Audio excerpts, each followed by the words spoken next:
This is a video I was hoping I wouldn't have to make. I thought that for sure, the Americans would figure out the solution to this problem, because the solution seems pretty simple to me. And yet, the argument around this rages on, so I guess there is something that I am missing. So I'm going to present my solution, and please tell me what is wrong with it. The problem I am talking about has been going on in the US in the past few years, and involves a clash between anti-discrimination laws and protection of religious belief laws. Ever since gay marriage has been made legal, some gay couples decided to be assholes about it, and they purposefully go into businesses owned by religious Christians and ask them to bake a cake for their wedding, or other such services. The owners are then left with the choice to either bake the cake and betray their religious beliefs, or refuse to do it and face a hefty fine for discriminating based on sexual orientation. Some of the more conservative states have tried to pass laws to protect the right to refuse providing services that go against one's religious faith, but the trend is against them. We live in an era in which protection of so-called discriminated groups trumps all else. It even trumps Trump. Again, I think that there is a rather simple solution for this, and yet I don't see it being presented. Last week I watched a discussion between Sargon of Akkad and Jared Taylor, one of the leaders of the alt-right. It's a good video, and I thought Carl made a very good job of challenging the core beliefs of the alt-right. In one part of the video, the discussion segues into this.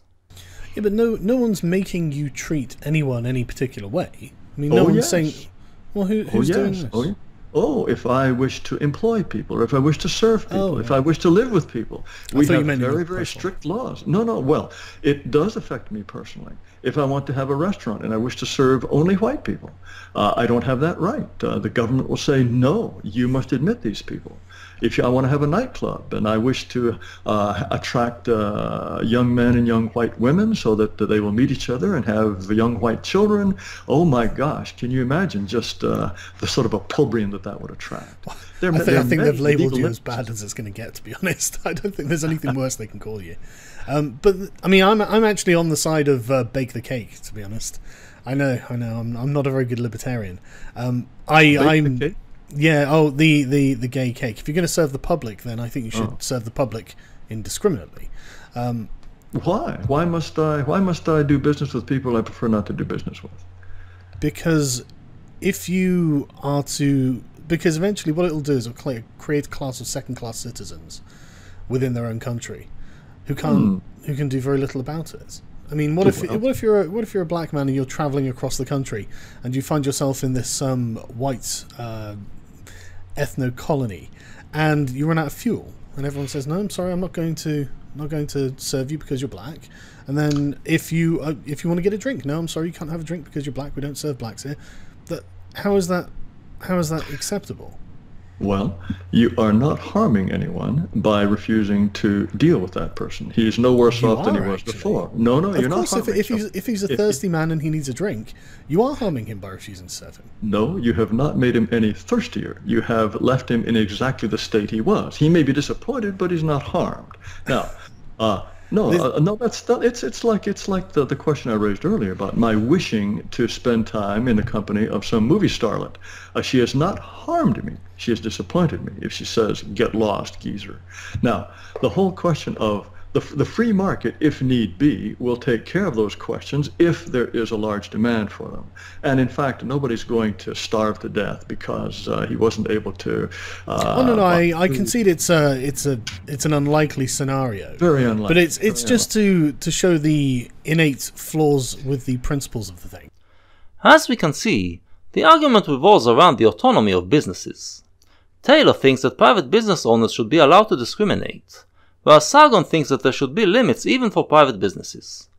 This is usually what people focus on whenever I hear them discuss this issue. Personally, I do not think private business owners should be allowed to discriminate against someone based on their identity, and I do support laws against discrimination.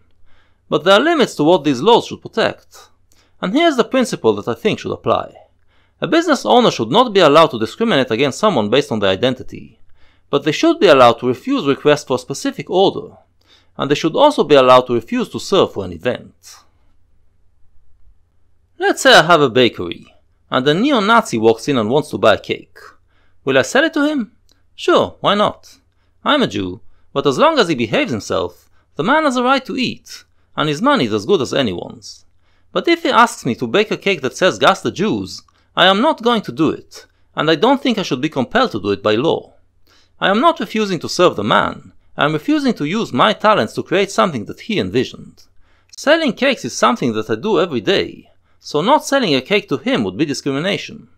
But creating a cake that says gas the Jews is not something that I do every day. It is something that I would never do, for anyone.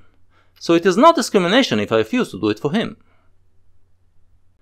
Similarly, if he wants me to cater to a neo-Nazi event, I should have the right to say no. I should not be forced to take any part in an event I don't want to be part of. It's not only about my feelings and beliefs, it's also about my reputation. If I don't want my products associated with some event, I should not be compelled to do so. So it should be illegal for a bakery to refuse to serve someone just because they are gay. That's discrimination based on identity. But if the bakery refuses to bake a cake that has gay themes, or refuses to have its cakes in a gay wedding, it should be their right. I'm sure that you will be able to find cases in which this principle becomes problematic, but it still seems to me that this is the principle that the law should be based on. What am I missing? Why is this not the law?